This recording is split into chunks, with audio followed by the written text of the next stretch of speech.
The Smithsonian Faculty Fellowship Program represents a rewarding academic professional development opportunity for faculty at Montgomery College. The fellowships are a product of a unique collaboration between Montgomery College and the Smithsonian Center for Learning and Digital Access. It's the first of its kind between the Smithsonian Institution and a community college.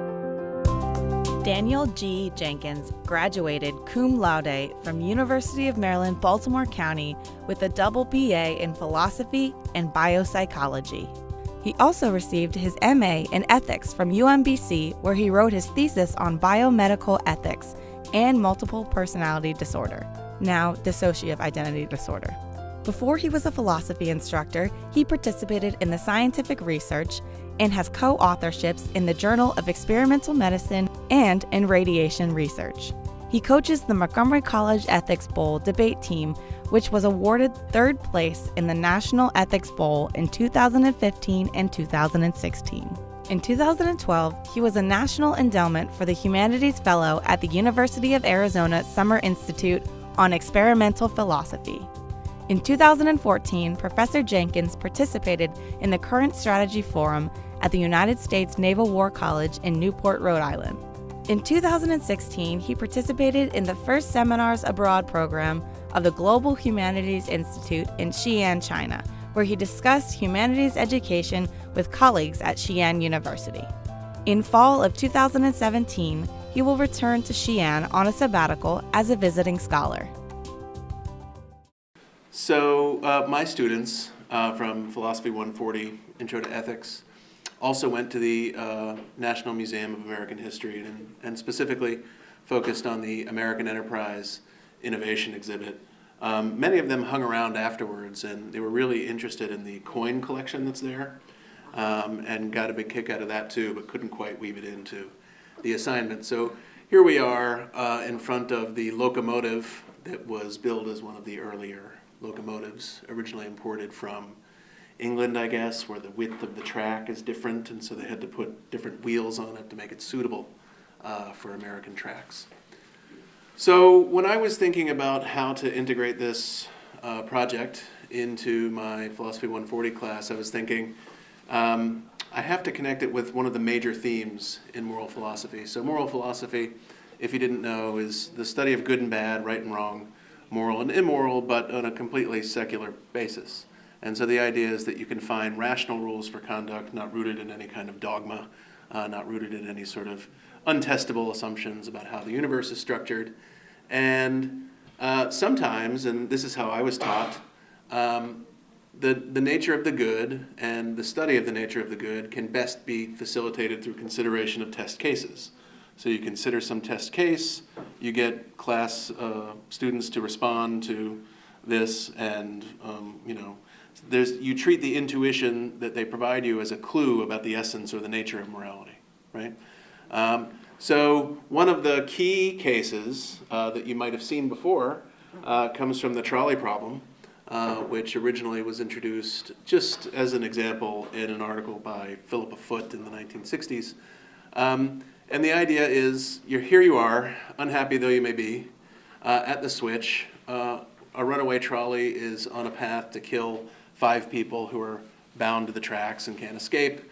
If you elect to pull the lever, you know the trolley will be diverted onto an alternate track, killing only 1 person, and then presumably you also know that it won't go on and blow up an orphanage or a chemical weapons plant or something, but it will kill this person and then it will be over. If you do nothing, it will kill these 5 people, and likewise it will be over. It won't, go on and hit a bus full of nuns or something.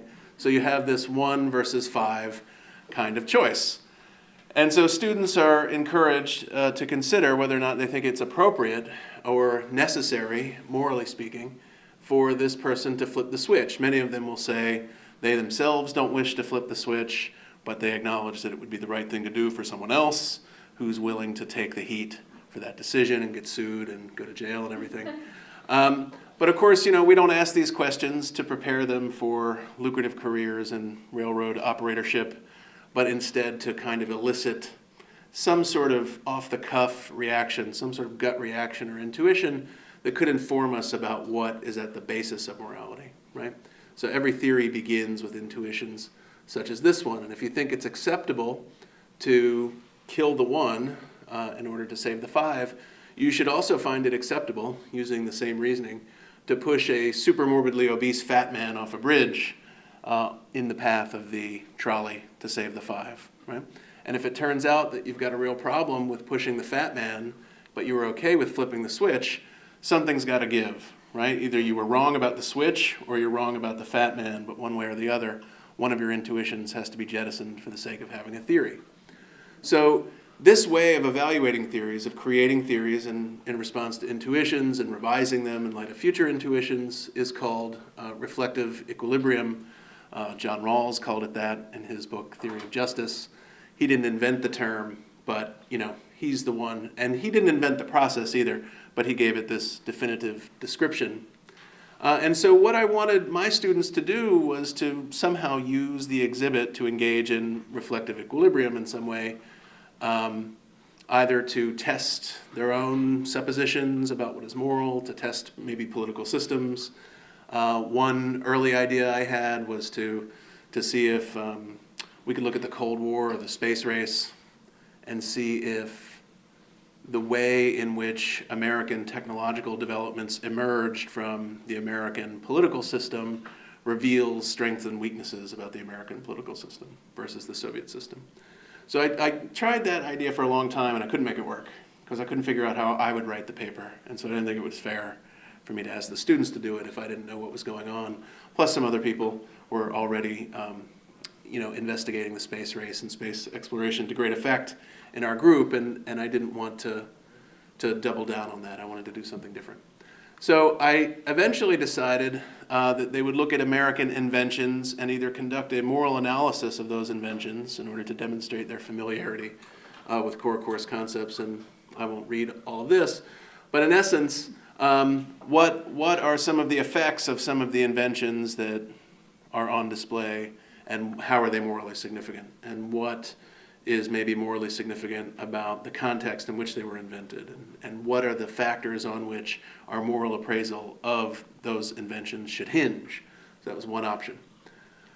But the second option was to kind of look at the political system, and in particular the commitments about property rights that undergird American capitalism, and to see how commitment to those principles allowed inventions to have the kinds of effects that they had.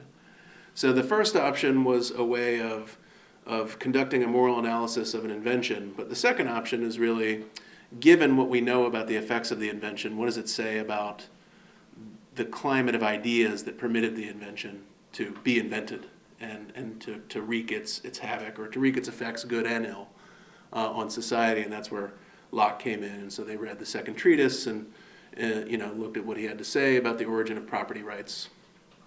And so it provided this opportunity for them to engage in reflective equilibrium, as Rawls would call it, on Lockean theories of property rights. So we went to the museum. We had our docent, Ed Falkowitz, who was very enthusiastic, and he was really great about answering all of our questions. Really generous with his time. We were happy about that.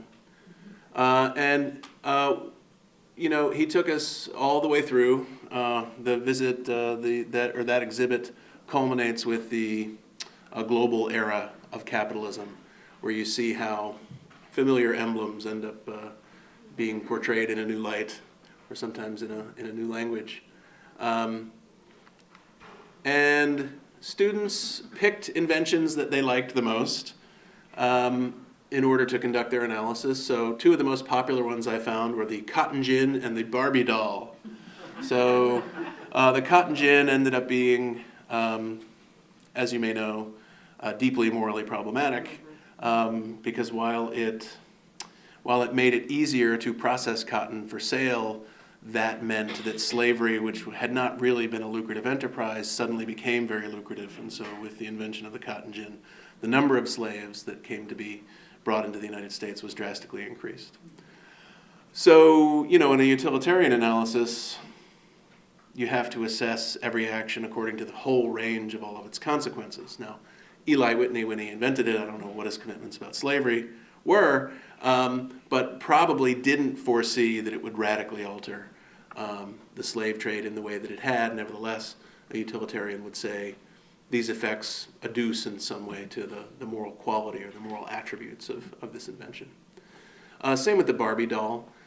So I was, as I say, very surprised to see so many students pick the Barbie doll, but they did, and they talked about a range of issues that you might expect to be associated with a moral analysis of the Barbie doll, body positivity, realistic expectations, what is normal, what ought one to look like, etc.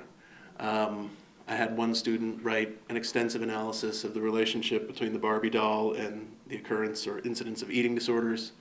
And again, on a utilitarian analysis, for example, that would really be extremely relevant. And then other students, as I said, used these consequences as an occasion to evaluate the emphasis on property rights that is in some sense at the basis of the American political system, as authored by John Locke. You know, Locke wrote that because you have an unmitigated, inviolable right to your own body, you also have an unmitigated, inviolable right to property produced by your labor. That you have to see your labor as an extension of your body.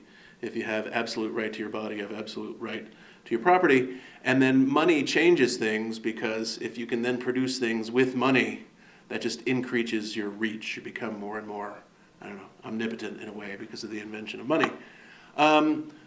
But, of course, with an unchecked emphasis on property rights, all sorts of unique problems emerge. And you wouldn't have had, these inventions wouldn't have been able to wreak the kind of havoc that they had wrought if we had a different view about property rights, or limits, or envision limits on property rights instead of unlimited property rights. So students chose one of those two options. Most students chose this first option. Some students tried the second option. It was more difficult. But in both cases, they were provided with this opportunity to see how the moral theory they used was either consistent or inconsistent with their felt moral commitments or core intuitions that they might have about moral issues. So some of my students, you know, I don't have detailed quotes from them here. I turned them in a while ago, and I don't know where they are now. But somebody has them. So they're in an office somewhere in a file cabinet someplace. But what stuck out to me was when I asked them later at our first class session after the meeting how many had never been to the Smithsonian before, and almost all of them had not been to the Smithsonian before, even though many of them are DC natives. One student said he was able to walk to the museum because he lived close enough, but had never been. They were also, you know, concerned about this issue. Are museums free? Do you have to pay? What is a suggested donation and stuff like that? And then some had never been to a museum at all. You know, they said this was their first museum ever, and I think that's exactly the kind of experience I was hoping to provide for them. Whether or not the lessons of this particular assignment stick with them for the rest of their lives. Where's Alan? It changed them forever. It transformed their very being, right? No one said that to me, but they hadn't been to the museum before, so that's good enough for me. So that's it. Thanks.